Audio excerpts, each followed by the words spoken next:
Calista and I watched a movie over the weekend that was so touching that I wanted to share it with you, and it fits so much into, sadly, some of the things we're seeing happen around the world now that I just wanted to take a minute and first encourage you to watch it, and then tie it to some book I've encouraged you to read, and then weave it together.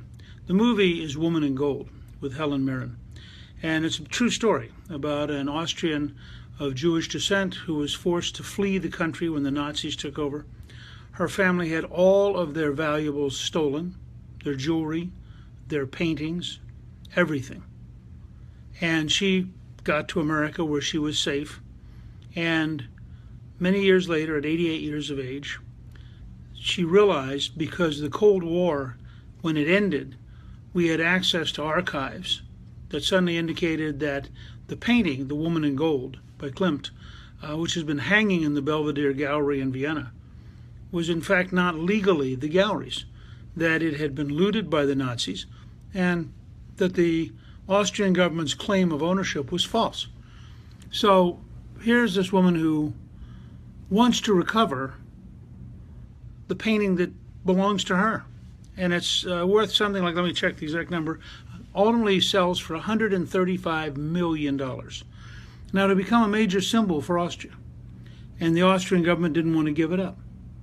And it took a long effort, 8 years, to finally get an arbitration panel in Austria who unanimously agreed that, in fact, the painting had been stolen and that it belonged to this woman. It's now, you can see it in the Neue Gallery in New York because Ron Lauder bought it, the son of Estee Lauder, but with an agreement that it would always be on public display. So you can actually go see it in New York City. The money, most of it, was then used to set up various charitable foundations. The movie ends with a reminder that there's still over 100,000 pieces of art and jewelry that were stolen by the Nazis that are missing. Most of them will never be recovered. They're in private collections. It'd be extraordinarily hard to figure out how you'd prove who owns them. And this is despite years of effort and many, many recoveries.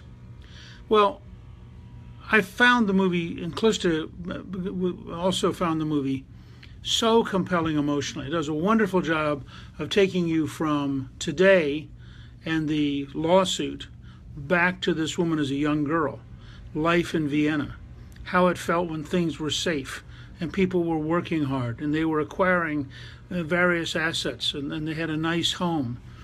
And then the Nazis come in. The Nazis take over everything. The Nazis use brute force. The Nazis blackmail people. The Nazis ultimately send them to concentration camps and kill them. She was very fortunate to escape. Her father, her mother died. And you go down the list of all the people they knew who died.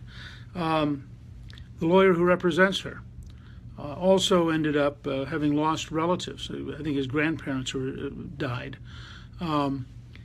So it's a powerful film, basically true, and it's a reminder of the horrors of hatred and the horrors of totalitarian dictatorships.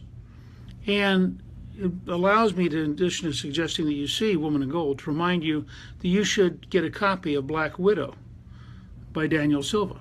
This is a novel which picks up with the last few years in France, and the fact that last year in France there were 4,000 attacks on people of Jewish descent. 4,000. The most since the Nazis in the Third Reich. And what's happening is anti-Semitism is rising around the planet. Our news media likes to talk about Islamophobia, but the truth is there are far more attacks on Jews, there's far more anti-Jewish sentiment, and there's far more effort to destroy Israel than anything being done currently in terms of our campuses, our news media, and our activities here in America about Islamic supremacism.